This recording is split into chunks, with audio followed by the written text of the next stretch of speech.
सर्दी थी कि ख़त्म होने का नाम नहीं ले रही थी। आज भी आधे से ज़्यादा स्टॉप छुट्टी पर था। पिज़्ज़ा डिलीवरी का सारा काम शॉन अकेले ही कर रहा था। रात के 12 बज चुके थे। शॉन आखिरी पिज़्ज़ा डिलीवरी के बाद घर जाने ही वाला था, तब अचानक फ़ोन बजा। शॉन ने फ़ोन उठाया। वो ऑर्डर के लिए मना करने ही वाला था, क्योंकि काफ़ी रात हो चुकी थी, मगर फ़ोन पर मौजूद लड़की की आवाज़। चौथी बार ऐसा हुआ था कि उसी लड़की की कॉल आई थी, मगर इस पर टाइम चेंज था।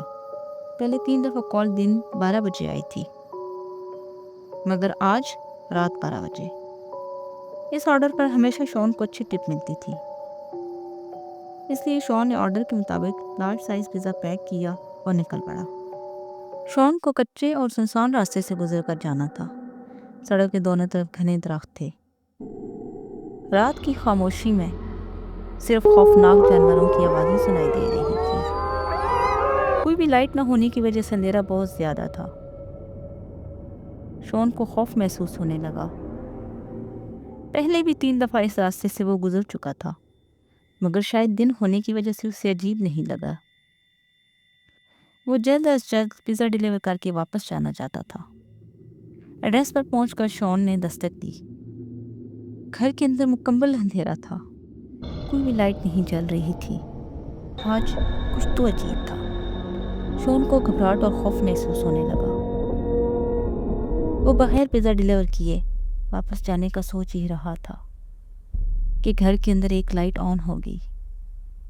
लगता है मैम अंदर ही हैं। शॉन को कुछ हौसला हुआ। उसने आगे बढ़कर दरवाजे पर दस्तक दी। हेलो, कोई है? लेकिन कोई जवाब नहीं आया। शॉन ने दोबारा दस्तक दी।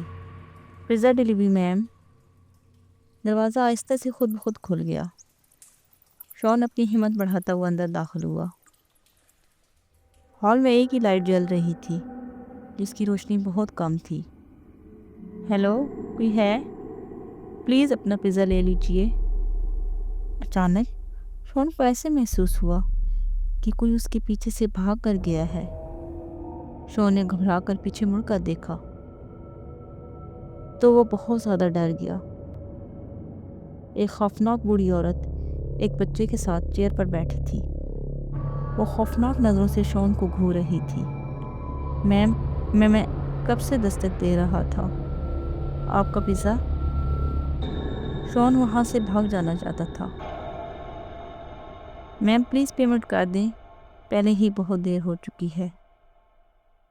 अचानक उस औरत की आंखों का रंग सुर्ख पड़ गया। उसके चेहरे पर खौफनाक मुस्कुराहट थी। शॉन का खौफ के मारे बुरा हाल था।